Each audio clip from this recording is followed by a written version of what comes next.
사도행전 9장 32절, 43절 말씀 함께 읽었습니다. 예루살렘을 중심으로 예수 그리스도의 복음은 모든 사방으로 퍼져 나갔습니다. 이 복음이 전해지는 곳마다 많은 믿는 자들이 늘어났고, 그래서 각 지역마다, 각 도시마다 예수 믿는 공동체들이 생겨났습니다. 그래서 베드로는 각지에 생긴 이제 예수 그리스도의 믿는 공동체들을 순회하고 그들을 방문하는 것이죠. 오늘은 베드로가 이 여러 지역을 돌아 루다에 이르는 장면입니다. 거기서 중풍병자 애니아를 만나죠. 이 애니아는 중풍병 걸린 지 8년째 되는 사람입니다. 베드로가 그를 만나 그를 고쳐주는데, 오늘 말씀에 보면 34절에 이렇게 말씀합니다. 베드로가 이르되 애니아야, 예수 그리스도께서 너를 낫게 하시니 일어나 내 자리를 정돈하라 한데 곧 일어나니, 그렇게 말씀합니다. 자, 베드로는 애니아를 치료해 주면서 이 치유의 능력이 자기에게서 나오는 것이 아니다. 누가 낫게 하신다 말씀합니까? 예수 그리스도. 예수 그리스도께서 너를 낫게 하신다. 내가 너를 고치는 것이 아니다. 예수님이 너를 고치게 하시는 것이다. 그래서 예수님의 이름으로 그를 고쳐줍니다. 자, 그 결과 어떻게 됩니까? 35절에 보시면 루다와 사론에 사는 사람들이 다 그를 보고 주께로 돌아오니라. 누구에게 돌아옵니까? 주께로. 예수님께 돌아왔다 이 말이죠. 베드로가 병을 고쳤지만 베드로에게 돌아오지 않습니다. 베드로에게서 능력이 나타났지만 사람들은 베드로를 믿고 따르지 않습니다. 예수님께 돌아오는 것입니다. 왜냐하면 베드로가 예수 그리스도의 이름으로 그를 고쳤기 때문이고, 이 능력의 근원이 예수님으로 말미암았다는 것을 분명히 했기 때문에 그렇습니다. 여러분, 이것이 바로 성령의 사람의 모습이고 예수 그리스도, 그의 제자된 사람의 모습입니다. 조금 능력이 있으면 사람들에게 자기가 마치 신인 것처럼, 자기가 마치 구세주인 것처럼 행세하는 사람들이 많습니다. 사람은 그렇게 쉽게 교만해질 수 있습니다. 그러나 베드로는 성령으로 충만했기 때문에 자기 안에서 능력이 나와도 이것이 자기의 것이 아닌 것을 아는 거죠. 그래서 겸손히 예수 그리스도의 이름으로 그를 고치고 주님께 돌아오게 하는 그런 일을 감당하게 되는 것입니다. 이것이 제자입니다. 오늘 저와 여러분이 예수 그리스도의 제자 되시기를 축복합니다. 그래서 나를 통해서 예수님이 드러나야 되는 것이고, 나를 통해서 예수님이 증거되어야 되는 것이고, 나를 통해서 많은 사람들이 나를 바라보는 것이 아니라 주님께 시선을 둘 수 있도록 우리는 그저 손가락에 불과한 거예요. 달을 가리키는 손가락입니다. 그런데 이 손가락에 사람들이 집중하는 거죠. 그때 우리는 손가락이 아니다. 예수님을 바라봐라. 그렇게 주님께로 사람들의 시선을 옮겨주는 것, 그것이 바로 제자의 모습입니다. 자, 40절부터 43절까지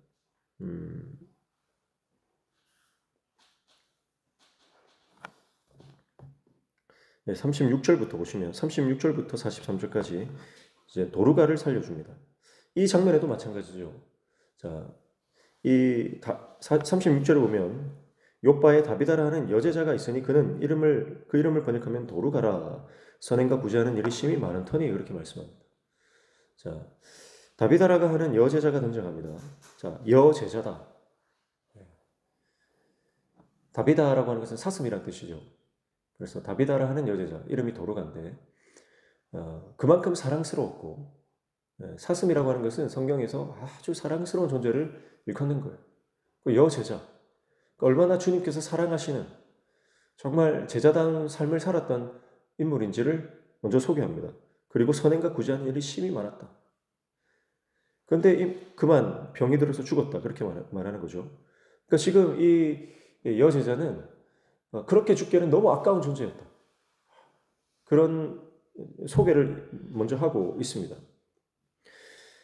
그때 이 요빠에 이 사람들이 이 베드로가 이 루다에 있다는 것을 듣고 가까운 거예요. 거리가 가까운 거예요. 그러니까 급히 사람을 보내서 베드로를 데리고 옵니다. 그때 베드로가 어떻게 합니까? 이 죽은 도로가를 살려주죠. 그런데 도로가를 살려줄 때 장면을 한번 보십시오. 40절에 보면 베드로가 사람을 다 내보내고 무릎을 꿇고 기도하고 돌이켜 시체를 향하여 이르되 다비다야 일어나라 하니 그가 눈을 떠 베드로를 보고 일어나 앉는지라 그랬습니다.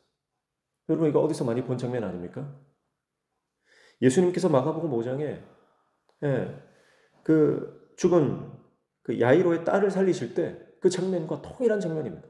예수님도 사람들을 다 내보내시고 또 죽은 딸을 향해서 그 소녀에게 소녀야 일어나라 그렇게 말씀하시고 그 죽은 자를 살리시는 예수님의 기적의 역사를 베드로가 동일하게 같이 마치 복사해서 붙여넣기 한 것처럼 그렇게 하고 있는 것을 볼 수가 있습니다. 왜냐하면 베드로는 예수님의 그 죽은 자를 살리는 치유의 역사, 부활의 역사를 목격했기 때문이죠. 그래서 오늘 말씀에서 강조하는 게 뭡니까?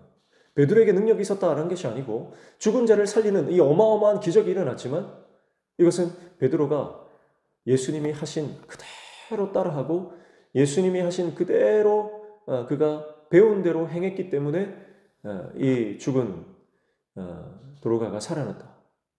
그러니까 여기에서는 바로 예수님이 강조되고 있는 것이고 베드로는 예수님의 제자라고 하는 것이 강조되고 있는 것을 볼 수가 있습니다. 예수님께서 소녀야 일어나라 달리다굼 하셨듯이 지금 이 베드로도 다비다를 향해 일어나라 달리다굼 하고 있는 것입니다. 여러분 베드로는 예수님의 제자입니다. 참된 제자. 제자가 가는 곳에는 죽은 자가 살아나는 역사가 일어나고 하나님 나라가 확장되는 역사가 일어나게 되는 줄로 믿습니다. 여러분 우리도 예수님의 제자답게 살면 예수님의 제자로서 온전한 그 삶을 살아가면 동일한 역사가 일어나게 되는 줄로 믿습니다. 예수님 말씀대로 그가 가르쳐 주신 대로 그가 행하신 대로 주님이 하신 것을 내가 본 그대로 예수님께서 가신 그 길을 그대로 따라 걸어갈 때 복음은 강력하게 확장되고 수많은 치유와 고침과 회복의 역사가 일어나게 될 것입니다. 사랑하는 성도 여러분, 오늘 말씀 붙잡고 예수 그리스도의 온전한 제자로 살아가는 복된 하루 되시기를 축복합니다. 그렇게 오늘 우리가 예수의 제자로 살아갈 때 가는 곳마다 많은 사람들이 치유를 받고 우리가 받는 땅마다 하나님의 나라가 되는 역사가 일어나게 될 줄로 믿습니다. 제자입니까? 그것이 나의 정체성입니다. 오늘 그 제자된 정체성을 가지고 오늘도 맡겨진 우리의 오늘 하루의 삶, 주님 말씀대로 순종하며 나아가는 복된 하루 되시기를 주님의 이름으로 축복합니다.